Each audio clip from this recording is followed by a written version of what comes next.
Manx Radio's update with Lewis Foster.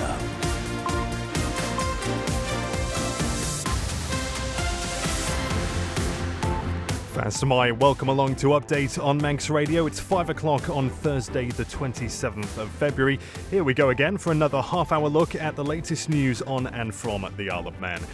Coming up, what's happening with Kroger? There are question marks over plans to drill for gas in Manx waters as the company's licence faces renewal.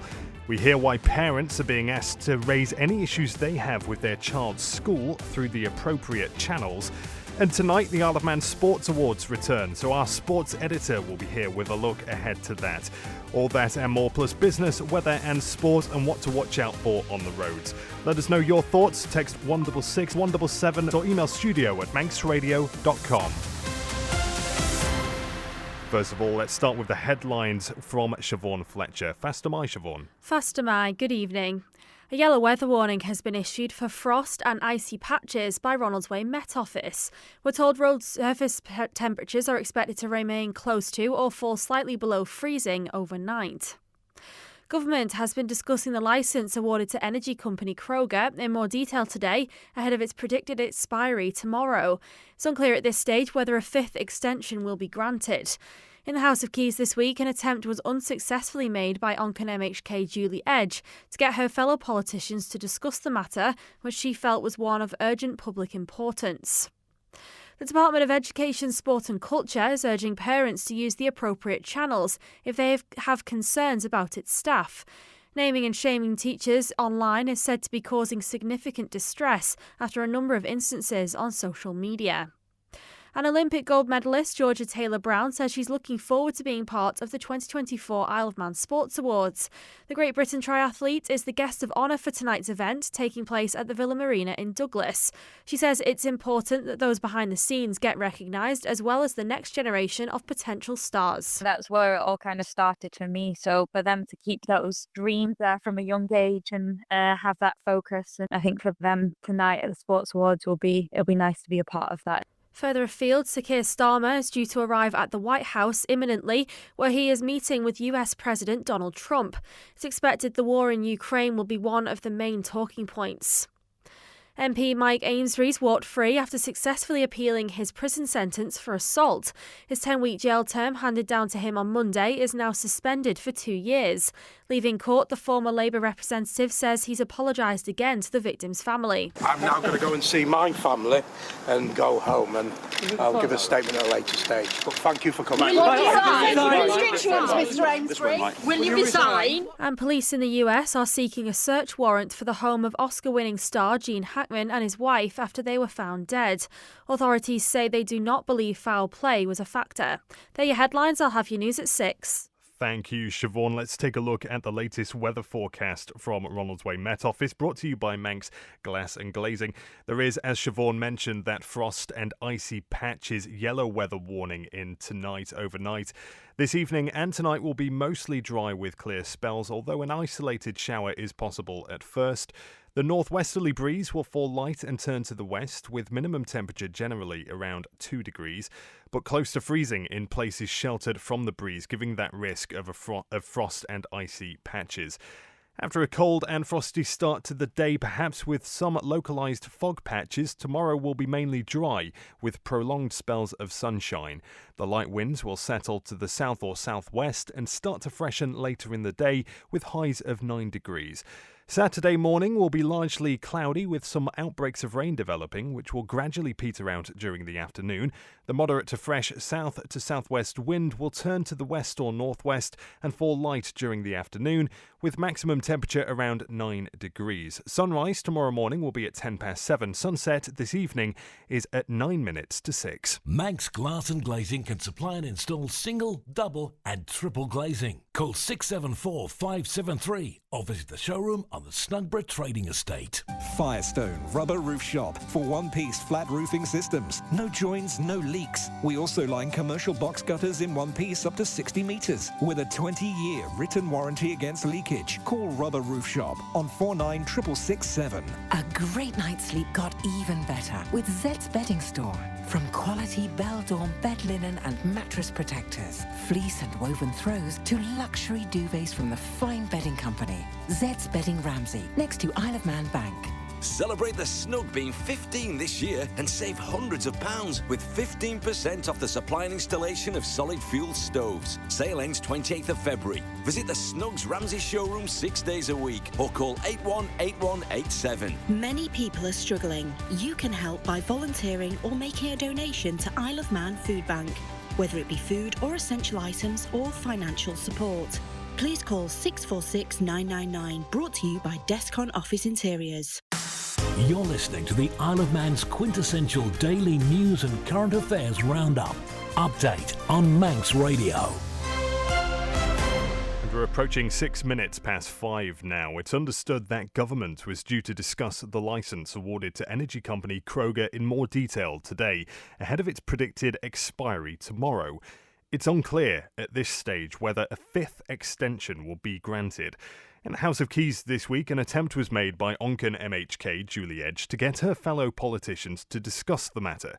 John Moss was following those proceedings. A note has been passed to the Speaker by the clerk, Mr. King. I've been handed a matter of urgent public importance in the name of Ms Edge, a motion that says that the House of Keys is of the opinion that the Department of Infrastructure should put in place all necessary arrangements to support the fulfilment of the licence with Kroger.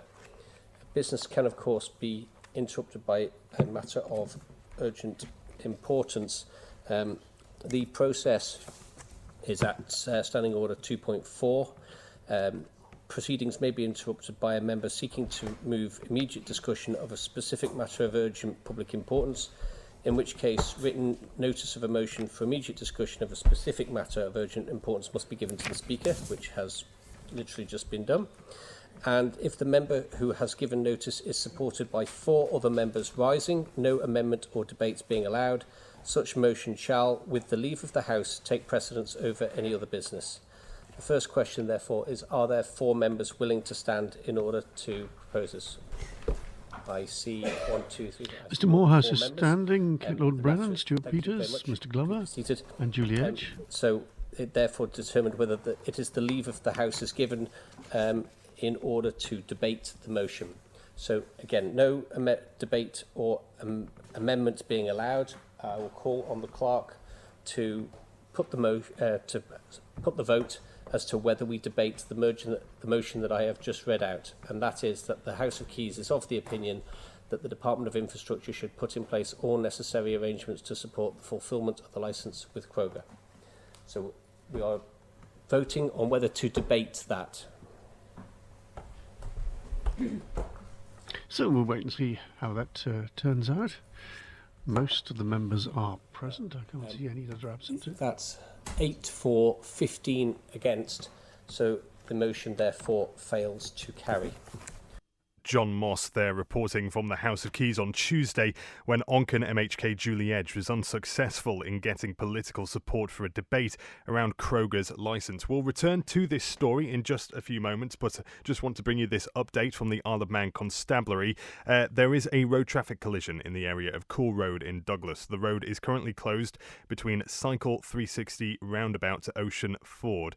Motorists are being asked to find alternative routes. We'll keep an eye on that and bring you any updates as soon as that route is clear. Now, returning to this story about Kroger, it's understood members of the company have lobbied Tynwald members to intervene.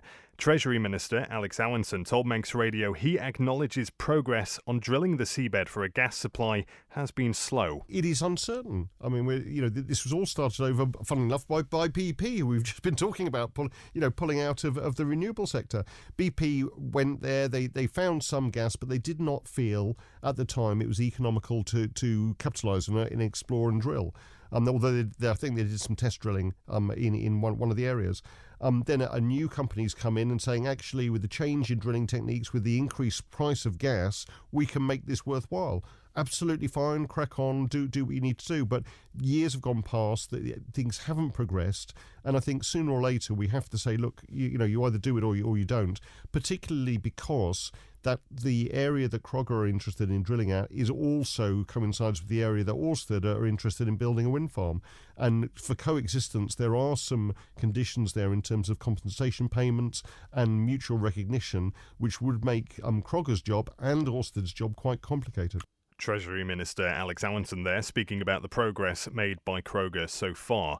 Permission has now also been granted for Middle MHK Stu Peters to ask an urgent question about Crogger in next week's sitting of the House of Keys. He'll quiz the Infrastructure Minister about whether the company's petroleum licence has expired, whether government has any intention to renew it, and if not, if that means the island could never establish if there is a commercial gas field in Manx territorial waters. We'll bring you that update as well. The time now, 5:10. Parents are being asked to raise any issues they have with their child's school through the appropriate channels.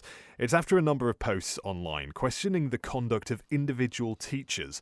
Amy Griffiths has more on this. What's prompted this request from the Department of Education, Sport and Culture? Well, it all started last week when a parent raised concerns about the handling of payments for non-uniform days at St Ninian's High School.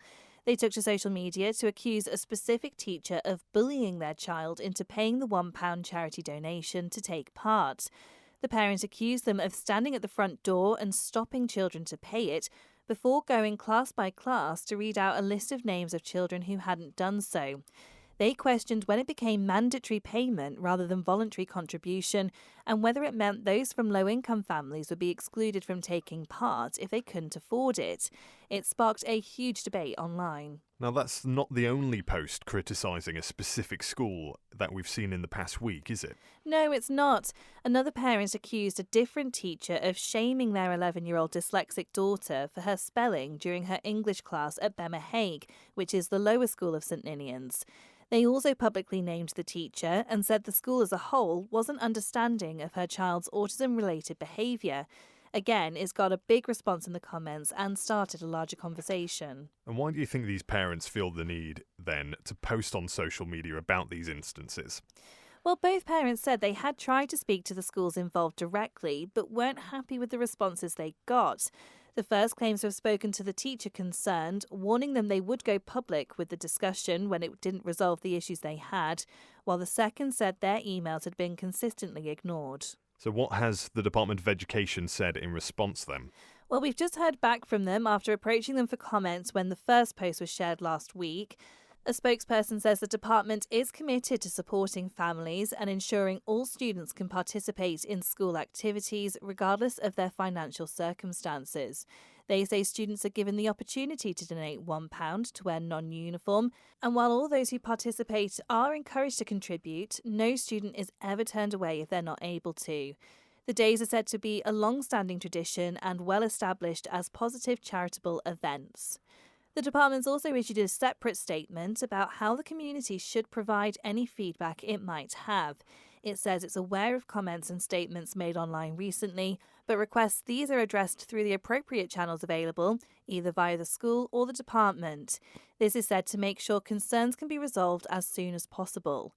The statement says the naming of individuals on social media has had a negative impact on both their professional and personal lives and can cause significant distress.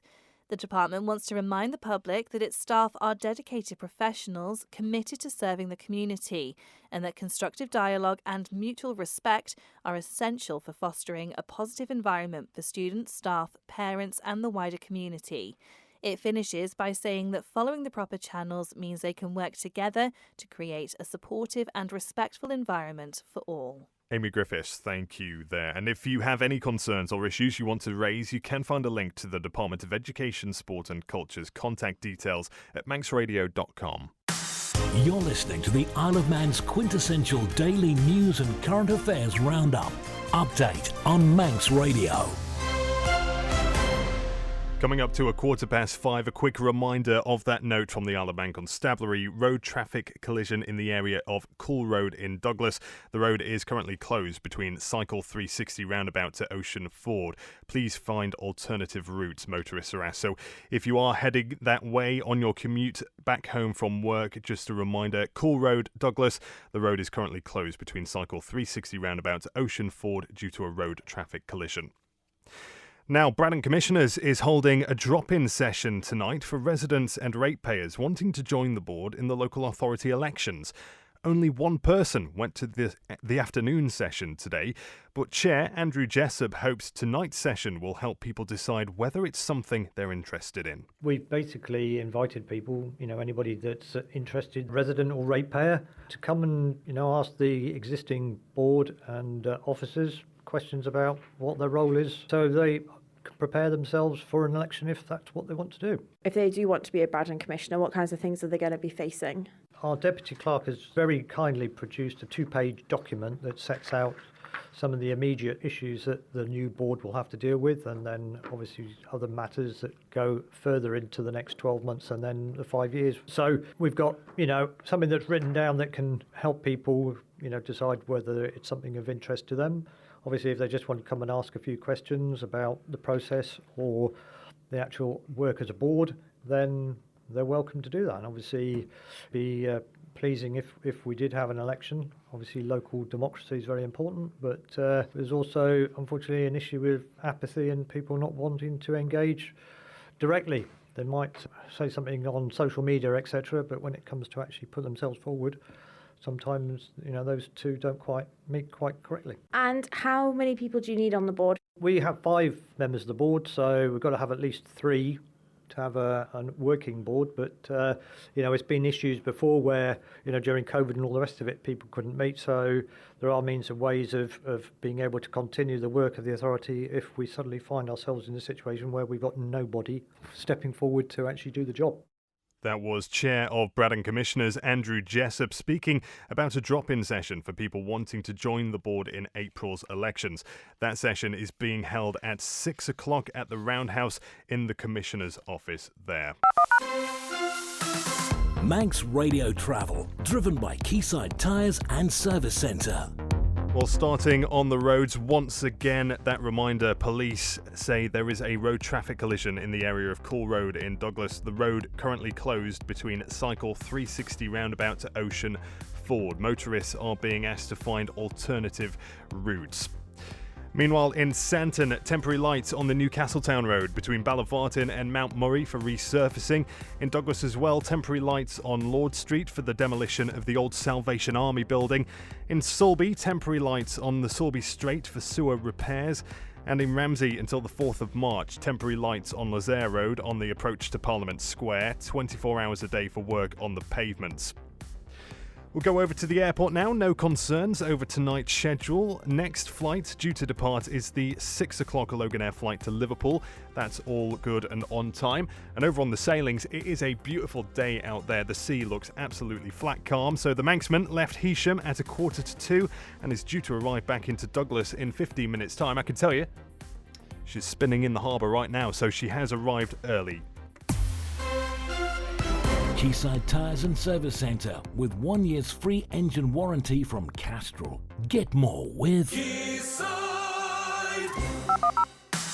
You're listening to the Isle of Man's quintessential daily news and current affairs roundup. Update on Manx Radio. 18 minutes past 5, an endometriosis sufferer on the Isle of Man is calling on government to take immediate steps to improve care for patients with the condition.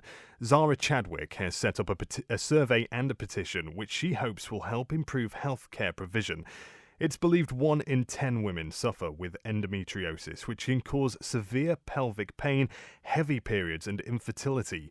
Zara, who has suffered with the condition for 7 years, says there are massive gaps in diagnosis, treatment and support. She's hoping her petition will be the push for better care needed. when I had my last appointment, you'll have like your room where you get seen. They've got like a little admin room in between, and then there's like another room the other side. And I remember being in there and I could hear the doctor I seen discuss with somebody higher about us, us. And I didn't tick enough boxes. So we'll just give a repeat 6 months' time. My next appointment is October time. So that's 10 months I'm waiting to see. Now, I'm not actually even seeing them this time. It's a telephone consultation. So I'm not even now getting the time of day to go in and see somebody. Anyone that has symptoms or think they have, don't take the word that that you're okay, that it's fine, it's normal. If you think you're not okay, that's the main thing. Don't let them push you off. And sign the petition, and then if you've got time to say the survey's literally a few tick boxes just to give us the information of like, have you been diagnosed? How long have you been waiting for diagnosis? What are your symptoms? How do you feel? And what was really sad on the last bit about how you'd be made to feel better and your feelings. So far, everyone that's commented were to be heard. They've all put to be listened to be believed, to not be told it's been made up in my head, and that's heartbreaking. That's endometriosis sufferer Zara Chadwick there speaking to Chanel Suku. In response, Manx Care says it's important that we push for greater awareness and earlier intervention to ensure those suffering from endometriosis are diagnosed and treated in a timely and effective manner. The health body says it is undertaking a number of actions to address the issue on the island. You can find the full response plus some helpful information regarding the condition and how to spot the symptoms over at manxradio.com. Now it's 5:20 and an update today on the future provision of the island's non-urgent patient transfer air service. Simon Richardson has the details. The current operator of the service, regional airline Loganair, will continue doing so for another 3 years. A tender process took place last year, and Manxcare said the airline was successful in its bid. Current figures suggest around 15,000 patient transfer flights are carried out each year. Loganair took over the operations from Flybe following its collapse in 2020. Since then, it's operated regular flights to and from Ronaldsway to Birmingham, Edinburgh, Liverpool, London City, London Heathrow, Manchester and Newquay. Speaking on today's news, Loganair's Chief Executive Officer, Luke Farajalla, says this service is more than just a flight. It's a lifeline for patients who rely on seamless connectivity to access essential healthcare in the UK. At Loganair, we're deeply committed to the Isle of Man, its people and their well-being, he says. People travelling for health reasons have every right to expect the very best care from their airline partner, and the teams at Loganair are determined to ensure that's exactly what they receive. Meanwhile, Manx Care Chief Executive Officer Teresa Cope says these airlinks offer vital connectivity for the residents who rely on them for specialist medical appointments in the UK that can't be delivered on island. I look forward to continuing to see the benefits this service brings to the island community. The 3-year contract will commence on the 1st of April 2025. Simon Richardson there with that report. Now, Great Britain Olympic triathlon champion Georgia Taylor-Brown says she's looking forward to being part of the 2024 Isle of Man Sports Awards in Douglas this evening. The former gold medalist, who's guest of honour tonight, says it's important that not just athletes and teams get recognised, but also the people behind the scenes that make dreams a reality. It's incredible. I haven't been to a sports awards in a while, so it's really nice actually to be invited here. And guest of honour is, it feels like a bit of a privilege, and very grateful for that opportunity. And I always enjoy listening to the stories and about the different nominees. And for me, it kind of, I guess now I'm at the back end of my career, so it's nice also hearing about the younger athletes and the up-and-coming athletes, but then also the other side of sport, like all the coaches and volunteers and all of those, which, without sounding harsh, that you sort of forget about, because obviously you only ever see like the athletes in the limelight and the spotlight. So it's nice to actually remember that there's a huge team. I mean, you could even say a village behind all the athletes and their success. And just off that point you mentioned there, it's not just about individual athletes and teams, it's the people behind the scenes that you don't necessarily see. When you were progressing in your career, how important was the team around you in getting you to where you've ended up? Oh, massively. I've massively relied on my team, because I've had a lot of injuries, and I've been through a lot in my career. So it's really special to to be able to recognise those people. I needed those people with me. Thing you mentioned as well, the younger generation. Just how vital is it that we see the next generation keep coming through? Yeah, no, it's definitely important because that's where it all kind of started for me. So for them to keep those dreams there from a young age and have that focus, and I think for them tonight at the Sports Awards it'll be nice to be a part of that and see those journeys and probably give them a little bit of motivation as well to keep continuing towards those dreams and goals. Well, that was Great Britain Olympic triathlon champion Georgia Taylor-Brown there, speaking to Manx Radio's sports editor Rob Pritchard regarding tonight's Isle of Man Sports Awards. Rob, you'll be at the Sports Awards tonight, and you have today's sporting news. Fast am I. Indeed, fast am I, and yes, plenty to look forward to this evening. Front and centre is the 2024 Isle of Man Sports Awards tonight. Just for a bit of clarity, some people might wonder why we're saying 2024. It's, of course, recognising the achievements and successes of the previous calendar year. I did wonder this. It's like the Oscars. They celebrate everything from last year. Is that Indeed, right? Indeed, yes, that is the case. Well, tonight, the great and the good in Manx sport will gather in the island capital to celebrate these success stories and major achievements of athletes, teams and volunteers and more from last year. The 2024 Isle of Man Sports Awards are set to take at the Villa Marina in Douglas with a host of honours up for grabs. In total, 12 accolades will be on offer that not only recognise the achievements of athletes but also pay homage to the success and commitment of teams and coaches as well as the great volunteers behind the scenes. So, this year in the Sportsman of the Year category, there are 8 nominees. 3 of them are from the world of cycling in the form of Sir Mark Cavendish, Matthew Bostock and Max Walker. Also in contention are tennis star Billy Harris, Commonwealth Games athlete David Malarkey, cricketer Eddie Beard, triathlete Will Draper and pro boxer Matthew Rennie. For Sportswoman of the Year, there are 6 individuals all in contention for the accolade. There's a trio of those from athletics who are nominated, with those being Nikki Arthur, Krista Kane and Sarah Webster. CrossFit competitor Amy Kringle also makes the list, as do trials rider Caitlin Adshead and equestrian sensation Yasmin Ingham. Elsewhere, 4 different sports are involved in the 5 nominations for Disability Sportsperson of the Year, and there's great variety in contention for Sports Team of the Year. They are the Isle of Man men's cricket team, pool duo Daryl Hill and Dolin Mercer, sidecar TT competitors Callum and Ryan Crowe, the Isle of Man lawn bowls team, the Isle of Man senior athletics squad and the Special Olympics bocce team. What's more, within the 13 individuals in the running for the Under-21 Sportsman and Sportswoman of the Year prizes, 6 in the male category and 7 in the female, a great variety of sports in there. There's also Sports Ambassador of the Year to consider, and the nominees for that are Nikki Arthur, Sam Brand, Callum and Ryan Crowe, Yasmin Ingham, Matthew Rennie and Steve Taylor. And not forgetting, of course, we will once again find out who will take the 2024 Lifetime Achievement Award, as well as the Laney Cool Courage and Inspiration Award, which always receives a wonderful reception. So, the awards ceremony is expected to get underway at around 8 p.m. this evening. Rob Pritchard, thank you very much. You're heading there tonight. You had a shave? Yes, I've tried to scrub up as best I can. Looking nice. Iron the shirt? Yes, indeed. Good to go. Ticking the boxes.